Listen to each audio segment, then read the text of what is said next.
एक डाकू था जिसका नाम था रत्नाकर। उसे एक भेलनी ने पाला था। लोगों को लूट कर वो अपना घर चलाता था। शादी हो चुकी थी, बच्चे भी थे। एक दिन रत्नाकर जंगल से गुजर रहा था। उसने कुछ साधुओं को देखा। उसे लगा कि आज इन्हें ही लूट लेता हूँ। वो साधुओं के पास पहुँचा। साधुओं के पास कुछ कीमती सामान तो था नहीं। रत्नाकर ने सोचा, इन लोगों की हत्या ही कर देता हूँ। वो साधुओं को मारने के लिए आगे बढ़ा तो एक साधु ने उससे पूछा कि तुम ये सब पाप कर्म किस लिए करते हो। रत्नाकर ने कहा, अपनी पत्नी और संतान का पेट पालने के लिए। साधुओं ने फिर पूछा, इस पाप का मृत्यु के बाद या भविष्य में तुम्हें जो दंड भुगतना पड़ेगा, क्या उससे तुम्हारा परिवार साथ देगा?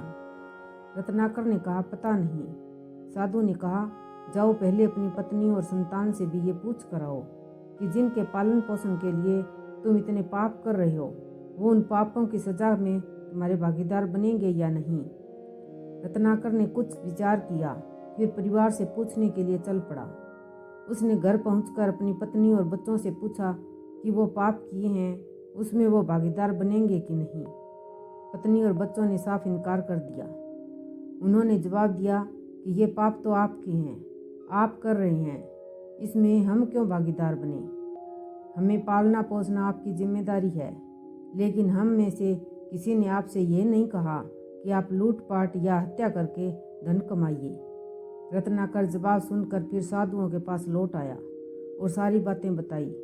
साधुओं ने कहा, सोचो तुम्हारे कर्मों में वे भी हिस्सेदार नहीं बनना चाहते जिसके लिए तुम ये सब कर रहे हो। रत्नाकर ने कहा, महाराज फिर मैं क्या करूं? कैसे मुझे मेरे पापों से मुक्ति मिलेगी? साधुओं ने रत्नाकर को राम नाम दिया और कहा, इसका दिन भर जाप करो, इससे पाप मिटेंगे। रत्नाकर पढ़ा लिखा तो था नहीं। साधुओं के जाने के बाद भी वो नाम भूल गया और राम राम की जगह मरा मरा जपने लगा। लेकिन फिर भी उस नाम जाप का असर हुआ और आगे चलकर यही रत्नाकर आदि कवि वाल्मीकि बने, जिन्होंने रामायण लिखी। इस कहानी से यह सीख मिलती है कि संत महात्मा और ज्ञानी लोगों की सलाह मान लेना चाहिए, इससे कल्याण होता है। रत्नाकर ने साधुओं की सलाह मानी और अपने परिवार से पूछने चला गया कि उसके पाप में कोई भागीदार बनेगा या नहीं। इस सलाह ने ही उसका जीवन बदल दिया।